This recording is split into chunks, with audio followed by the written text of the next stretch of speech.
Bom, nosso curso de rede de computadores, eu hoje vou falar a respeito da camada de enlace. Tá? Então, a camada de enlace é dividida em duas partes. Subcamada de acesso ao meio, que é a MAC, tá? Que é a metade mais baixa, tá? É a parte mais baixa de toda a pilha de protocolos TCP/IP. Tá? Aquela que fica na parte mais baixa é essa camada MAC aqui.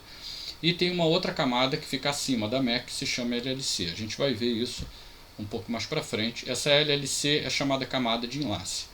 Tá? Então essa MAC aqui é uma camada que é uma camada de controle de acesso ao meio. Tá? Ele tem protocolo de gerenciamento de acesso ao meio, né, para acessar meios compartilhados. Tá, ok? E essa camada de controle de link lógico, a LLC, é uma camada de enlace. Ela possui diversas funções, incluindo o enquadramento. Tá? Essa palavra aqui é importante, enquadramento, porque nessa literatura aqui está dizendo que ele pega os datagramas. Nessa literatura ele diz que pega os datagramas e encapsula esses datagramas em quadros. A gente vai ver isso um pouco mais para frente. Tá? Em outras literaturas a gente pode ler que isso é um pacote, tá? Que ele pega os datagramas e encapsula em pacotes. Dá no mesmo, no final das contas dá no mesmo, você chamar de quadro, chamar de pacote, enfim. Tá? Mas a gente vai ver também que essa camada LLC, ela, além de fazer enquadramento, ela faz controle de fluxo e controle de erro. Tá? Nessa camada, ou seja, na camada de enlace, os enlaces podem ser feitos utilizando conexões ponto a ponto ou utilizando canais de broadcast. Tá? Nesse capítulo a gente vai estudar o broadcast. Eu só vou passar um pouco rápido aqui porque para a gente destacar os pontos mais importantes. Então essa camada MAC, tá? Que é a camada mais baixa que tem, a camada de controle de acesso a meio, ela oferece protocolos. Nos protocolos a forma de como os nós compartilham um único meio de transmissão física. Tá? Então é essa camada aqui que está em contato com o meio físico de transmissão. Seja esse meio físico um cabo, por exemplo, um cabo de cobre, o RJ45, Ethernet, enfim. Tá? Ou pode ser também por meio de dispersão ou eletromagnética. Tá? Ondas de rádio, Wi-Fi, wireless, Bluetooth, enfim. Tá? Então é essa camada que está em contato com esse meio físico. A forma tradicional de alocar um único canal entre vários usuários concorrentes é dividindo a sua capacidade utilizando estratégias de multiplexação. Eu não vou ficar detalhando o que é multiplexação, porque não interessa aqui para o nosso estudo. Existem alguns protocolos de compartilhamento de canal. Tá? Entre outros protocolos de compartilhamento de canal, tem esse Aloha aqui, que a gente não vou nem falar a respeito dele, porque não é utilizado. E tem um que é o CSMA. Tá? O mais importante CSMA é o CSMA-CD. Deixa eu ver se ele fala um pouco mais para frente aqui. Esse protocolo CSMA-CD é que ele evita colisões. Tá? Então é o protocolo de acesso múltiplo com detecção de portadora. Tá? Ou seja, ele evita colisões, ele detecta as colisões rapidamente. O que são colisões? Colisões é quando dois computadores estão transmitindo ao mesmo tempo. Tá? Então, um meio ele não pode ter, na verdade, no meio só pode haver uma transmissão ocorrendo ao mesmo tempo. Tá? Então, não pode dois computadores transmitirem sinais nesse meio, tá? Porque senão esses sinais vão se sobrecarregar, vão se somar, tá? Eles vão causar interferência um no outro. Tá? Então, isso não pode acontecer.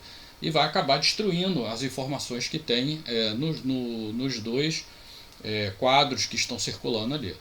Tá? Então, para evitar isso, existe esse protocolo CSMA-CD, tá? Em que ele vai ficar escutando o meio, tá? Para ver se esse meio ele está... É um algoritmo, tá? Esse CSMA-CD tem um algoritmo por trás dele, em que ele vai evitar que essas colisões ocorram.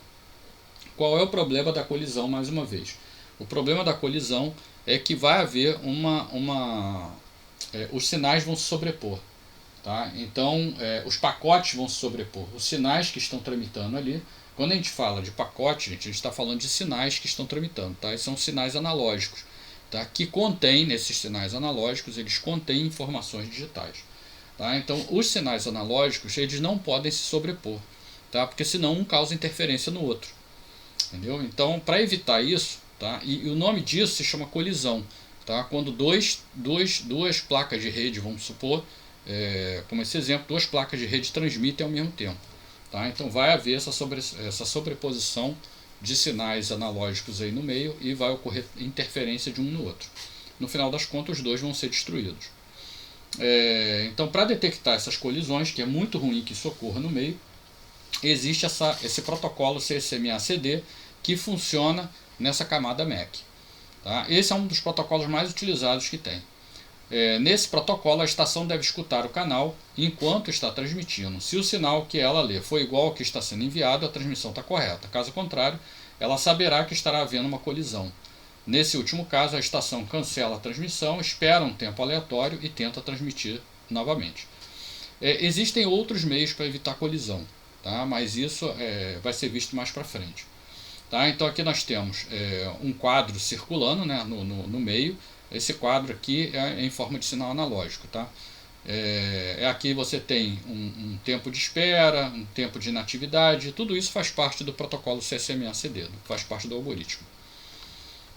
Deixa eu só passar. Bom, vamos ver então essa camada LLC, que é uma subcamada de controle lógico de ligação. A camada LLC está acima da camada MAC.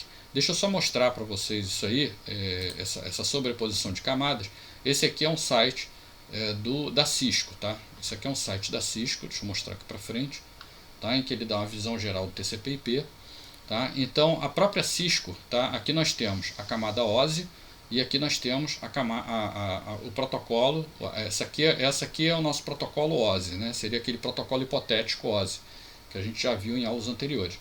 Esse aqui é o nosso protocolo TCP/IP. Ele é baseado no protocolo OSI. Esse protocolo OSI, só lembrando, isso não existe, tá? É só um modelo, é um modelo referencial. O que existe mesmo, de fato, é esse protocolo TCP/IP aqui. O protocolo OSI ele é dividido em 7 camadas, tá? E o protocolo TCP/IP ele é dividido em 4 camadas. Tá? E nessas duas últimas camadas, como eu disse, ó, no protocolo OSI nós temos aqui a camada física e a camada de link de dados. Tá? E na TCP/IP essas duas camadas foram agrupadas numa camada que se chama interface de rede. Tá? Então na camada TCP/IP ela não é dividida em duas não. Tá? A TCP/IP ela agrupou essas duas camadas numa camada só. E só para vocês terem ideia, aqui embaixo, tá? Nós temos aqui, essa primeira camada aqui embaixo seria a nossa camada MAC, e essa segunda camada aqui é a nossa camada que a gente está estudando agora, a chamada camada LLC. Tá? Isso aqui é só, estou dando um exemplo para vocês de como a própria Cisco enxerga essas camadas aí. Bom, então a nossa camada LLC está acima da camada MAC. Tá? Quem faz aquele CSMA-CD que eu tinha falado antes é a camada MAC, tá? É a camada física. Essa LLC aqui, ela vai implementar a camada de enlace com a camada de rede. Tá? Então ela vai fazer o enlace de rede. Essa subcamada é responsável pela preparação de uma mensagem para transmitir pelo fio ou pelo ar. Tá? Então ele vai pegar a informação que é da camada superior, vai preparar essa informação para poder ser passada para a camada MAC. Tá? Que é a camada inferior. A camada MAC é que vai fazer rodar os protocolos dela, entre eles o protocolo CSMA-CD, para fazer a transmissão dessa mensagem pelo fio ou pelo ar, né, por um meio físico qualquer. Para a transmissão dessas mensagens é necessário realizar algumas operações como o enquadramento. Isso aqui é importante. Então, enquadramento, controle de fluxo, controle de erro, entre outros. Tá? Então, o que é o enquadramento? Para a camada de enlace oferecer serviços, a camada de rede, ela deve usar o serviço fornecido pela camada física. Então a camada de rede está acima, tá? A camada física está embaixo. A camada física aceita um fluxo de bits brutos e entrega ao destino. Tá? Então ela pega os bits que são enviados pela camada LLC, tá? Para enviar ao destino.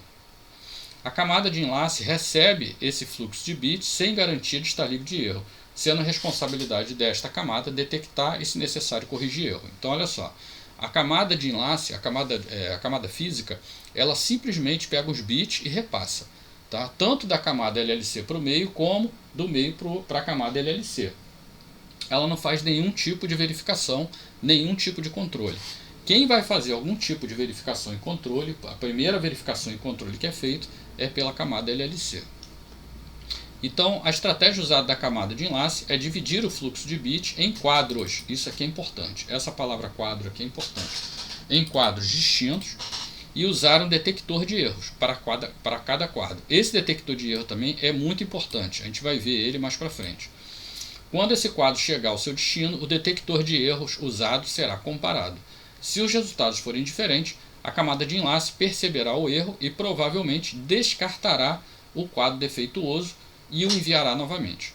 A divisão de fluxo de bits em quadros é necessária para que o receptor encontre o início de novos quadros usando pouca largura de banda.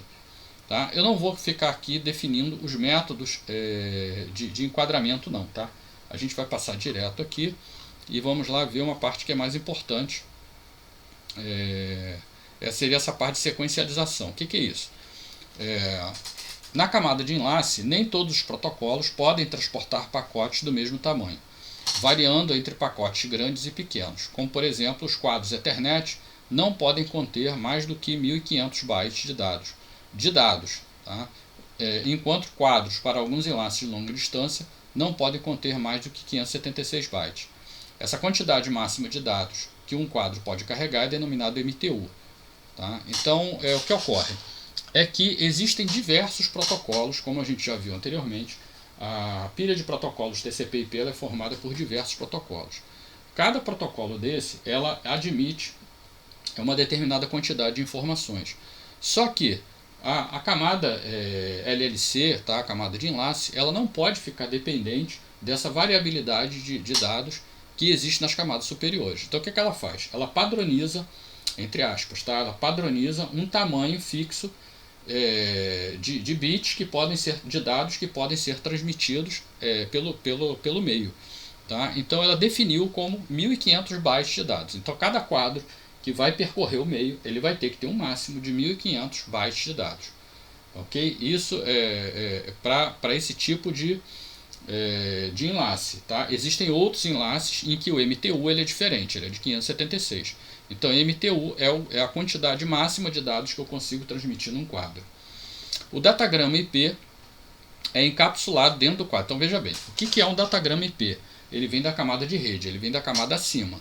Tá? E ele é encapsulado dentro de um quadro, do quadro da camada de enlace. Então veja bem, a camada de enlace, ela pega o datagrama, tá? Que vem da camada de rede, ela vai dividir esse datagrama, tá? Ele vai fracionar esse datagrama para poder fracionar para caber em diversos quadros de 1500 bytes de dados, tá? Para ser transportado até o roteador. A MTU, ou seja, o que é MTU? É a unidade máxima de transporte, estabelece um limite estrito para o comprimento de um datagrama IP. Com isso surge um problema. Ao longo de uma rota entre remetente e usuário, os enlaces podem usar diferentes protocolos de camada de enlace e esses protocolos podem ter MTU diferente. Então foi o que a gente viu aqui. Alguns MTUs trabalham com 1500 ou trabalham com 576. Tá? Então dependendo do meio em que ele fizer essa transmissão de dados, esses quadros eles vão precisar variar de tamanho. Tá? E quem faz essa variação de tamanho é a camada LLC.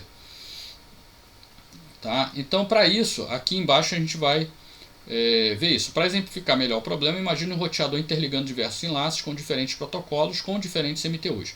Quando o roteador recebe um datagrama IP de enlace, o roteador verifica sua tabela de repasse para determinar o enlace de saída. Se o enlace de saída possui MTU menor que o datagrama IP recebido, o roteador não pode repassar o datagrama IP recebido, pois sua MTU é menor.